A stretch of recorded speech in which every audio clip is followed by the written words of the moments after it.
Oke, mungkin aku jelasin kali ya. Ini on cam nggak ya? Nggak usah lah ya. Aku off cam aja karena aku nggak lagi bahas agama kalian kan.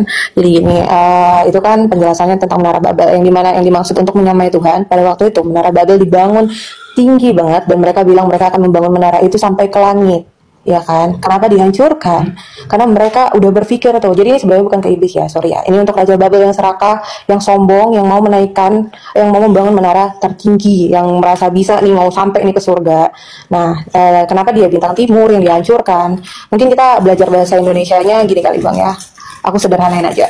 Bintang timur yang gemerlapan itu sama bintang timur yang dihancurkan itu udah dua kata yang berbeda. Sementara ini bukan penyebutan untuk iblis tetapi untuk Raja Babel yang mempunyai kesombongan yang berpikir bisa menyamai Tuhan dengan membangunnya menara Babel setinggi-tingginya. Dia bilang dia akan membangunnya sampai ke surga dan akan bertemu Bapa di sana atau apalah yang dia bilangin itu. Intinya itu sih.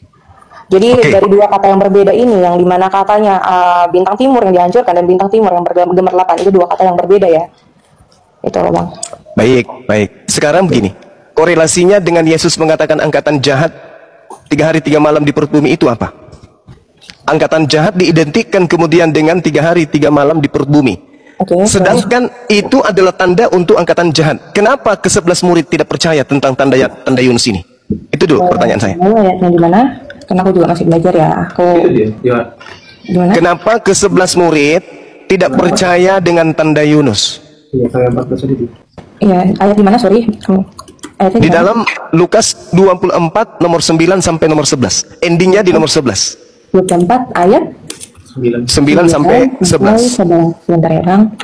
Endingnya di data nomor 11. Oke, aku baca dulu ya.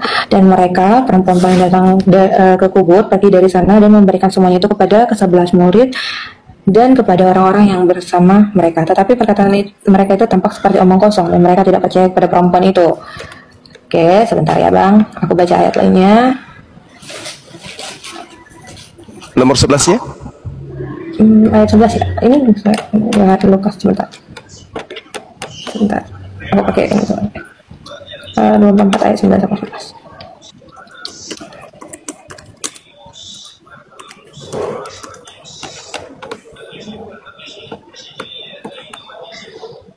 Tetapi Maria berdiri dekat kubur sambil menangis. Ketika ia menangis, ia membungkuk ke dalam kubur itu. Oke. Nomor 12. Sampai 12 ya, tadi katanya sampai 11 sebentar. Iya. Jawabannya di nomor 12-nya. Endingnya tadi di 11 itu perkataan-perkataan itu dianggap oleh murid-murid itu adalah sesuatu bohongan dan mereka tidak percaya. Itu endingnya. Dan ia melihat dua malaikat berpakaian putih duduk di tempat di mana tubuh Yesus dulu terbaring, yang seorang di kepala dan seorang lagi di kaki. Kenapa nih? Kenapa dengan ayat ini? Anda baca yang data yang lain soalnya. Di data Lukas 24 nomor 12-nya, sungguh pun demikian, Petrus bangun. Oke. Lalu cepat-cepat pergi ke kubur itu. Ketika ia menjenguk ke dalam kubur, Petrus melihat hanya ada kain kapan, lalu dia pergi. Dan dia bertanya dalam hatinya, apa yang kiranya telah terjadi. Nih, murid-murid tidak tahu menahu tentang 3 hari 3 malam di perut bumi. Karena itu hanya tanda untuk angkatan jahat. Murid-murid yang bukan angkatan jahat tidak tahu menahu. Beda kan? Beda kan antara pertanyaannya, kenapa murid-murid tidak percaya dan tidak mengetahui tentang tanda Yunus? Karena mereka bukan angkatan jahat. Mau bukti lebih? Silakan di data nomor 37-nya, apa yang terjadi kemudian? Ketika muncul Yesus, mereka menganggap dan mengira melihat apa? Lukas berapa? Sorry. Yang tadi Lukas 24. Terus sampai ke 37. Ketika Yesus muncul di tiga-enamnya, sementara mereka bercakap-cakap, Yesus tiba-tiba berdiri di tengah-tengah mereka dan berkata, damai sejahtera bagi kalian. Mereka terkejut dan takut dan menyangka bahwa mereka melihat hantu. Kalau angkatan jahat menunggu pada hari ketiga, yang bangkit dari kubur disangkanya Tuhan. Kalau murid Yesus disangkanya hantu. Angkatan jahat menganggapnya Tuhan. Muridnya Yesus yang bukan angkatan jahat menganggapnya hantu. Oke, gini bang. Ini kan masih ada lanjutannya yang dimana aku sederhana ya. Ini aku nggak baca kata.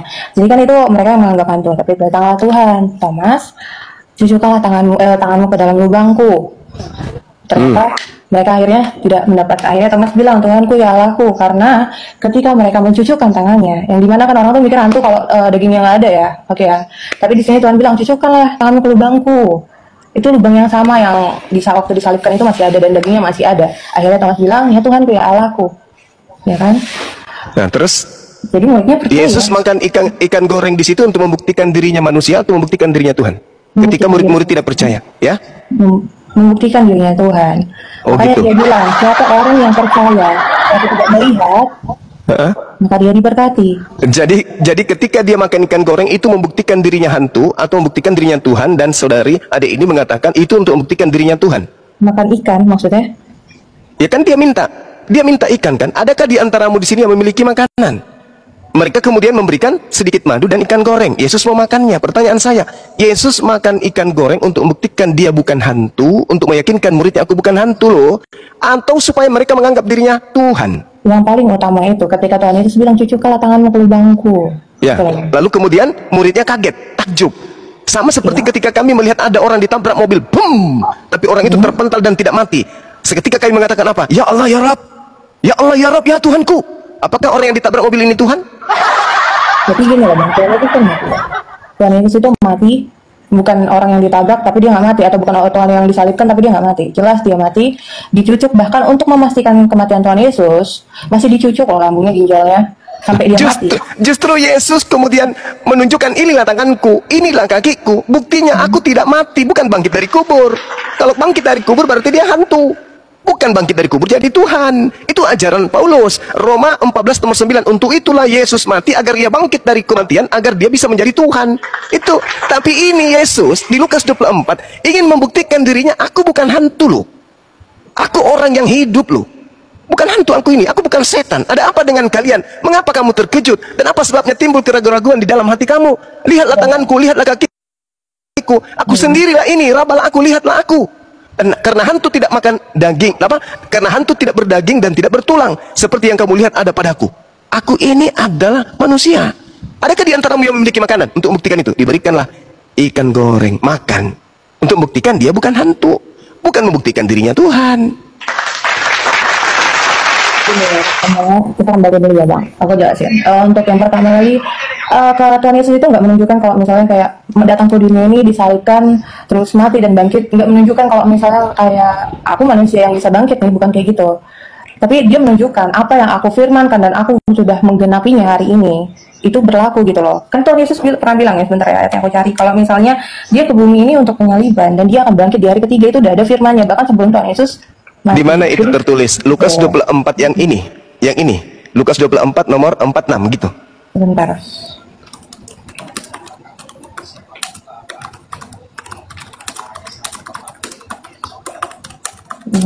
Dari oke, sebentar ya. 2446. Ini Matius 16 ayat 21. Mulai dari waktu itu Yesus mulai memberitahukan pada murid-muridnya bahwa ia harus pergi ke Yerusalem dan menanggung banyak penderitaan dari pihak tua-tua imam-imam pada ahli-ahli Taurat, bahwa ia harus dibunuh dan pada hari ketiga dia bangkit. Ya kan? Dan Tuhan Yesus beberapa kali menjelaskan dia datang ke bumi ini untuk menebus dosa manusia. Yang abang bilang tadi masalah itu untuk persembahan darah, itu perjanjian pakai anggur dan roti dan lainnya. Itu perjanjian itu apa perjanjian? Maksudnya perjamuan kudus yang dia tumpahkan itu, yang dia buat hari itu hari dimana dia akan hari terakhir yang dimana dia akan tahu dia akan mati. Oke? Jadi dia akan jelasin ke murid-muridnya bahwa darah ini akan tumpah untuk menebus dosa. Kemudian Tuhan Yesus bilang di sini dia akan bangkit di hari ketiga, oke? Dan dia menunjukkan tangannya memakan ikan atau segalanya untuk membuktikan bahwa dia bangkit itu bukan sekedar Tuhan menunjukin kayak gua orang yang bisa bangkit, yang bukan gitu. Tapi dia menunjukkan apa yang sudah aku bilang, apa yang udah aku firmankan sebelum aku mati itu digenapi. Dan benar digenapi di hari ketiga dia bangkit. Gitu, Bang. Oke. Sekarang begini.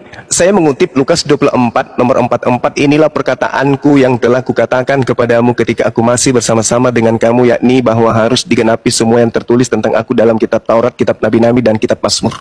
Dia tidak pernah mengatakan harus digenapi apa yang tertulis di kitab Matius. Nah sekarang tolong tunjukkan di dalam kitab Mazmur, kitab Nabi-Nabi, kitab Taurat, bahwa Mesias akan mati dan bangkit pada hari ketiga. Ada nggak? Bahwa yang gimana maksudnya? Sorry, Tuhan Yesus kan udah kejelasan di sini dia akan bangkit di hari ketiga.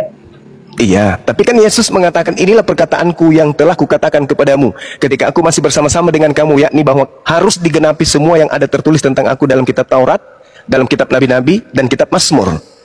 Ada tertulis demikian, Mesias harus menderita dan bangkit dari antara orang mati pada hari ketiga. Boleh nggak saya ditunjukkan di dalam kitab Taurat ada tertulis seperti ini?